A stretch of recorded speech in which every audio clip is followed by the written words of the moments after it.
നടിയെ ആക്രമിച്ച കേസിലെ ദിലീപിന്റെ പങ്കാളിത്തം തെളിയിക്കാൻ പ്രോസിക്യൂഷൻ പ്രധാനമായും ആശ്രയിച്ചത് രണ്ട് സംഭവങ്ങളാണ്. 2012 യൂറോപ്യൻ യാത്രയും 2013 അമ്മയുടെ റിഹേഴ്സൽ ക്യാമ്പിലെ സംഭവങ്ങളും.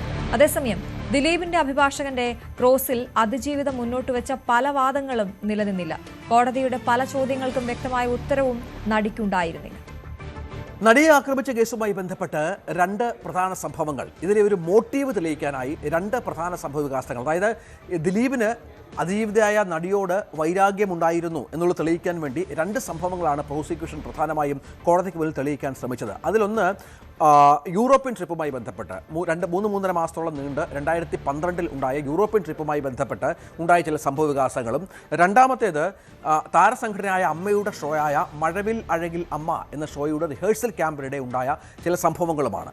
ഒന്നാമത്തേത് മാർച്ച് 25, 2012 മാർച്ച് 25 മുതൽ ജൂൺ 30 വരെ 3.5 മാസം നീണ്ടുനിന്ന ഒരു യൂറോപ്യൻ ഷോയാണ്. ഈ യൂറോപ്യൻ ഷോയിൽ വെച്ച് ദിലീപ് തന്നോട് സംസാരിക്കാറുണ്ടായിരുന്നേയില്ല എന്നാണ് നടി പറഞ്ഞത്. തന്നോട് ശത്രുവിനെ പോലെയാണ് ദിലീപ് തന്നോട് പെരുമാറിയിരുന്നത്.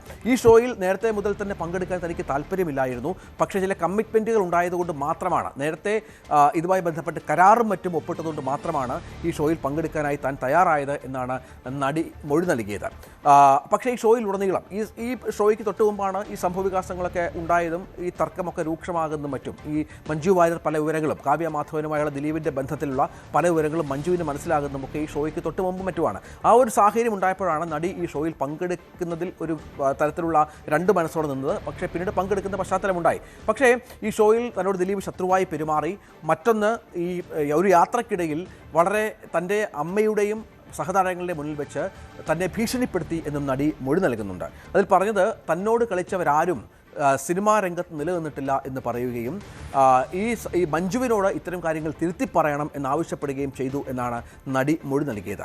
മാത്രമല്ല, തിരിച്ചു വരുമ്പോൾ തന്നെ വിളിക്കണം, ദിലീപിനെ വിളിക്കണമെന്നും നമുക്ക് 2-3 സിനിമകൾ ഒരുമിച്ച് ചെയ്യാം, അപ്പോൾ മഞ്ജു വാര്യർക്ക് മനസ്സിലാകും നമ്മൾ തമ്മിൽ വൈരാഗ്യമില്ല, നല്ല സുഹൃത്തുക്കളാണ് എന്നും മറ്റും പറഞ്ഞത് ഈ ഷോയ്ക്കിടയിലാണ് എന്ന് പറയുന്നു. പക്ഷേ ഈ വിഷയം നമുക്കറിയാം, പിന്നീട് മൊഴികളിലൊക്കെ തിരുത്തി പറയുന്ന സാഹചര്യങ്ങൾ സഹതാരങ്ങളുടെ ഭാഗത്ത് നിന്ന് ഉണ്ടാവുകയും മറ്റുമായിരുന്നു. അമ്മ ക്യാമ്പിൽ, അബാദ് പ്ലാസയിലെ റിഹേഴ്സൽ ക്യാമ്പിൽ വെച്ച് 2013 നടന്ന മറ്റൊരു സംഭവം. ഈ സമയത്തേക്ക് ഈ താരങ്ങളായ സിനിമാ താരങ്ങൾക്കെല്ലാം ദിലീപ് കാവ്യ വിഷയത്തിൽ ഒരു ധാരണയൊക്കെ വന്നിരുന്നു. തുടർന്ന് താരങ്ങളിൽ ചിലർ ഈ നടിയോട് ഈ വിഷയം ചോദിക്കുകയും നീയാണോ ഇത് പറഞ്ഞത് എന്ന് സംസാരിക്കുകയും മറ്റും ചെയ്തു. ഇത് മാത്രമല്ല, ഇത് കാവ്യയുടെ ചെവിയിലെത്തുകയും കാവ്യ മാധവൻ പൊട്ടിക്കരഞ്ഞുകൊണ്ട് ആ ഷോയിൽ പെരുമാറുകയും മറ്റും ചെയ്തു. തുടർന്ന് ദിലീപിന് ഇരട്ടി വൈരാഗ്യം നടിയോടുണ്ടായി. കാരണം ഇക്കാര്യം പറഞ്ഞു നടക്കുന്നത് മറ്റുള്ളവരോടും പറയുന്നത് നടിയാണ് എന്ന ബോധത്തിൽ ഇരട്ടി വൈരാഗ്യം ഉണ്ടാവുകയും തന്നെ പച്ചയ്ക്ക് കത്തിക്കും എന്ന് പരസ്യമായി എല്ലാവരുടെയും മുന്നിൽ വെച്ച് പറയുകയും ചെയ്തു എന്നാണ് മൊഴിയായി നടി നൽകിയത്. ഇത് അന്ന് വലിയൊരു ഭാഗം താരങ്ങളുടെ ഒരു സാന്നിധ്യം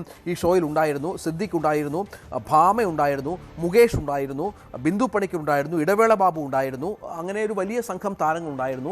ഇവരിൽ പലരും ഈ വിഷയത്തിൽ ഇടപെടുകയും മാത്രമല്ല, ബിന്ദു പണിക്കരും സിദ്ദിഖും മറ്റും തന്നെ ഈ വിഷയത്തിൽ തന്നോട് പറഞ്ഞത് ഈ വിഷയം ദിലീപിനെ കോവാകുലനാക്കിയിട്ടുണ്ട്, തന്നോട് വലിയ വൈരാഗ്യം ദിലീപിനുണ്ട് എന്നും മൊഴിയായി നൽകുകയുണ്ടായി. പക്ഷേ ഇതൊക്കെ പൊളിയുന്ന സാഹചര്യം ഉണ്ടായത് ദിലീപും നടിയും തമ്മിലുള്ള ബന്ധം ഈ യൂറോപ്യൻ ഷോയിൽ അത്ര സുഖകരമായിരുന്നില്ല എന്നുള്ളത് കോടതി ചോദിച്ചത്. പക്ഷേ ഈ ഷോയിലുടനീളം പ്രധാന താരങ്ങൾ നിങ്ങൾ രണ്ടുപേരുമായിരുന്നല്ലോ, എന്നിട്ടും നിങ്ങൾ എങ്ങനെ ഇടപഴകാതെ നിങ്ങൾ ഈ ഷോയിലുടനീളം 3.5 മാസം നടന്നു?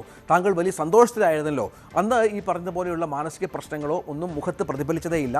സന്തോഷത്തോടു കൂടി ഈ ഷോയിലുടനീളം ദിലീപിനൊപ്പം നിങ്ങൾ പങ്കെടുത്തു. സ്കിറ്റുകളിലും ഡാൻസുകളിലും മറ്റും പങ്കെടുത്ത് ഏത് സാഹചര്യത്തിലാണ് ചോദ്യത്തിന് മറുപടി ഉണ്ടായിരുന്നില്ല എന്നുള്ളതാണ് ഏറ്റവും പ്രധാനപ്പെട്ട ഒന്ന്. മറ്റൊന്ന്, ഈ ഭീഷണിയുമായി ബന്ധപ്പെട്ട കാര്യം അന്വേഷണ ഉദ്യോഗസ്ഥരോട് വെളിപ്പെടുത്താതെ എന്തുകൊണ്ട് ഈ പറഞ്ഞ നടിയുടെ അമ്മ എന്തുകൊണ്ട് അന്വേഷണ ഉദ്യോഗസ്ഥരോട് വെളിപ്പെടുത്തിയില്ല എന്ന ചോദ്യത്തിനും കൃത്യമായ മറുപടി ഉണ്ടായിരുന്നില്ല.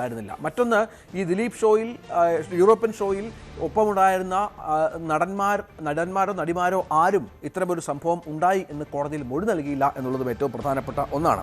എല്ലാവരും കുടുംബാംഗങ്ങളെ പോലെയാണ് പെരുമാറിയത് എന്നും അവസരങ്ങൾ നിഷേധിക്കപ്പെട്ടു ഈ നടിക്ക് എന്നുള്ള ആരോപണം തള്ളിക്കൊണ്ട് നാദിർ ഷാ പറഞ്ഞത് ഈ ഷോയിൽ ഉടനീളം ലീഡിംഗ് ക്യാരക്ടറായി നിന്നത് ഈ നടിയാണ് എന്നും അവർക്ക് ആവശ്യത്തിലധികം അവസരം കിട്ടി എന്നും വളരെ വ്യക്തമായി തന്നെ ഇതുമായി ബന്ധപ്പെട്ട് പറയുകയുണ്ടായി. അതായത് ദിലീപും നടിയും തമ്മിൽ ഒരു സംഭാഷണം ഈ വിഷയത്തിൽ ഉണ്ടായിട്ടില്ല എന്ന് തന്നെയായിരുന്നു മൊഴികൾ. നിരവധി സ്കിറ്റുകളും ഡാൻസുകളും ഒരുമിച്ച് ചെയ്യുന്നവർ തമ്മിൽ സംസാരിക്കാറില്ല എന്ന് വിശ്വസിക്കാൻ കോടതിക്കാവില്ല എന്നും കോടതി പറയുന്ന ഒരു പശ്ചാത്തലം ഉണ്ടായി.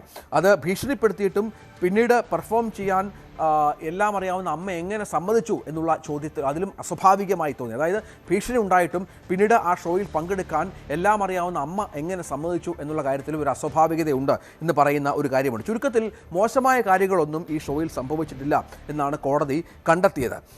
ഇത് ഇത്തരത്തിൽ തെളിവുകൾ ഉടനീളം ഈ അമ്മയുടെ റിഹേഴ്സൽ ക്യാമ്പുമായി ബന്ധപ്പെട്ടും നൽകിയ മൊഴികളിലുടനീളം ഈ പറഞ്ഞ സംഭവവികാസങ്ങൾ ഒന്നും തങ്ങൾ കണ്ടിട്ടില്ല എന്നാണ് സഹതാരങ്ങൾ മൊഴി നൽകിയത്. പിന്നീട് നമുക്കറിയാം ഈ മൊഴിയൊക്കെ കോടതിയിൽ വളരെ നിർണായകമായി.